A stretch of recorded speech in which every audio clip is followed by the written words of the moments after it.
Let's get this out of the way right at the start. The Bermuda Triangle is bullshit. Planes and boats do not go missing in the space between Puerto Rico, Florida and Bermuda any more than they do in any other part of the world. There's no statistical significance to the region at all.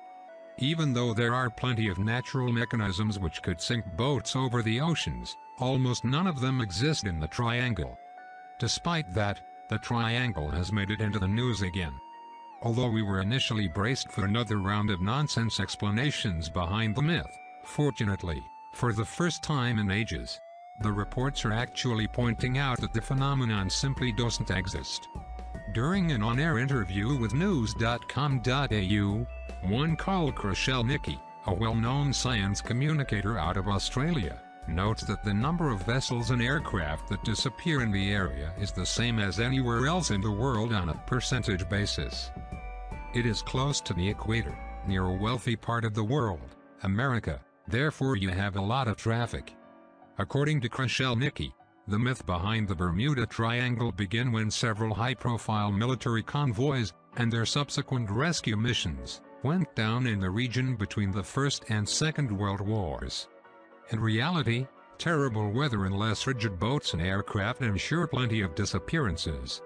Some of the pilots that went missing back in the day were also prone to making catastrophic mistakes, including frequently getting lost, drinking heavily before flying, and even leaving without the appropriate aviation equipment on board.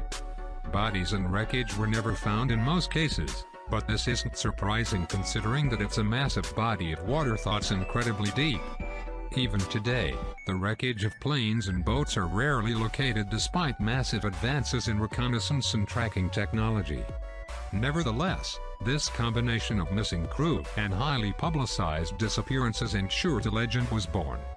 Despite the fact that it's long been known that there's nothing mystical or otherworldly about the triangle, plenty of hypotheses have sprung up attempting to explain these vanishings, and they've ranged from the science flavor to the totally outlandish. Most recently, people have been suggesting that methane bubbles rising up from frozen caches beneath the sea have been swallowing up boats. Although this is somewhat scientifically plausible, there is a problem with this: there are no methane reserves beneath the triangle. In summary, no reputable scientific organization considers the Bermuda Triangle to be a bona fide thing. So it's rather nice that, for once, everyone else seems to think so too.